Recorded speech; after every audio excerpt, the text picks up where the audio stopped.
Why is Nnamdi Kanu issue different? Kenneth Okonkwo makes a case for the Ipob leader. Good morning, everyone, and thank you for tuning in and listening to this headline that we got to hear this morning. Our headline for this morning says that why is Nnamdi Kanu's issue different? Kenneth Okonkwo makes a case for the Ipob leader. Well, Nollywood legendary actor, producer, lawyer, politician, and Labour Party chieftain Kenneth Okonkwo has been a loud voice in the political and general issues about the country, especially after joining Labour Party and becoming a spokesperson for the presidential candidate Peter Obi. Kenneth Okonkwo has continued to add his voice to happenings in the country, including loopholes in the current leadership. Well, in an interview with the Newsday on Arise TV some hours ago, the actor gave his take regarding the arrest and detention of Ipob leader Nnamdi Kanu. Mr. Kanu was arrested in Kenya back in 2021 by the Department of State Services (DSS). It has been 3 years since his arrest and extradition from Kenya to Nigeria. He has been tried for terrorism, among other charges, in the Federal High Court.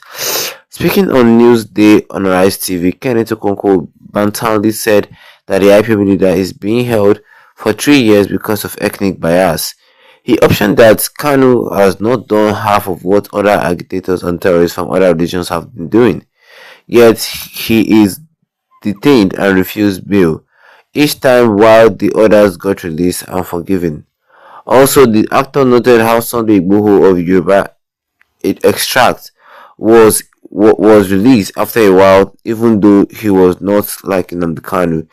Kenneth actually mentioned Boko Haram terrorists granted pardon, some given money as to start new life and others rehabilitated, then reintroduced into society. Well, in conclusion, the actor warned that Kanu has turned into a political prisoner. The longer he stays in jail, the taller he becomes and the shorter the government will appear. Below is an excerpt from the interview. Well, Nnamdi Kanu has not done anything that other people from other zones have done. We know about Sunday Igboho of the Yoruba Nation agitator. We know of the Boko Haram people who say that they want a different country where Western education is an abomination. These people have been released, not just that they have been released. In the case of Boko Haram, they have been reassimilated into society and given plum jobs. Why is Nnamdi Kanu's case different? It is an ethnic and some unnecessary bias that is keeping that man in jail. He is now more like a political prisoner. The longer Nnamdi Kanu is in prison, the taller he becomes and the shorter the government becomes. The past 3 years of holding Nnamdi Kanu in prison has brought untold violent activities to the southeastern Nigeria, from the enforcement of sit at home every Monday and the constant activities of unknown gunmen and kidnappers from there.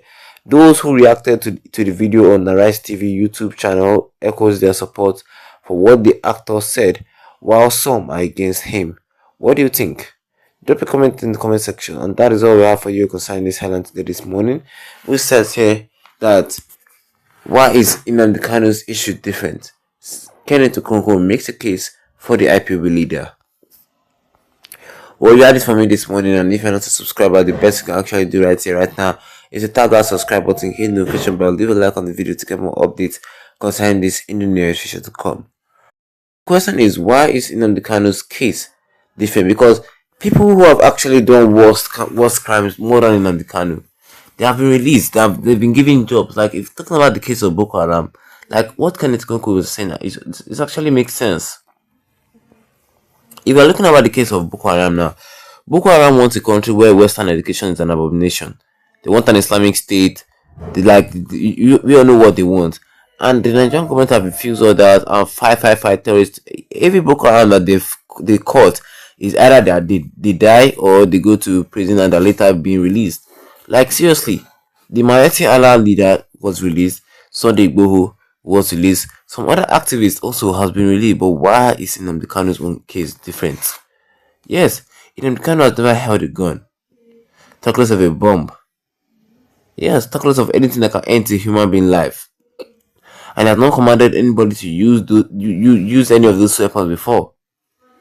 Yes, but people who have done war, people who have killed, people who have kidnapped a whole community, they are roaming free.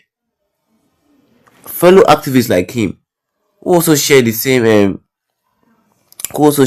vision just like him has also been released. So people are now like everybody has come to the conclusion that in the case of Nnamdi Kanu, it's not his crime that is keeping him behind bars. No. The federal government just have a hidden hatred for Nnamdi Kanu, and he has become a political prisoner. They just hate him because of, number one, he's an evil man. Number two, the people love him more than the state governors or something like that, and the people respect him more than they respect the federal government themselves.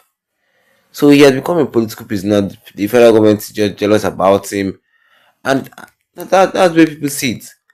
That's where Kenneth see. That's where everybody see, because even when the Supreme Court ordered for his bail, the federal government did not grant him bail. They refused to release him. And that was why Kenneth concluded saying that the more Nnamdi Kanu is in jail, the taller he will become, and the shorter the federal government will become. Yes, just because of Nnamdi Kanu, you see the massive insecurity that has persisted in the southeast. Do you see the killings that happen almost every day in the southeastern part of Nigeria? Unknown gunmen doing this, Fulani herdsmen doing this. You hear army killed this, they killed army. All these insecurity killings. It is too much for just one geopolitical zones to bear. It is what they call, it is too much. Please. Releasing Nnamdi Kanu now so that all this will be a thing of the past. They have tell him, oh, he does not want to listen. He does not want to listen at all. Yes, because people think that the federal government now just doing what they please. There's no law in this country anymore. Our judiciary is broken. What's the real case of it? Why is Nnamdi Kanu's case different?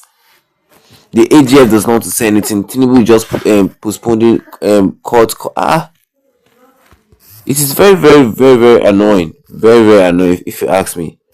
But what do you guys think concerning Nnamdi Kanu's case? What do you guys think? Drop a comment in the comment section. Don't forget to leave a like on this video. Then tap the subscribe button as we go down with the notification bell, so that anytime we have any new video, you'll be the first to get notified about it. Once again, thank you all for tuning in and have a wonderful day ahead of you.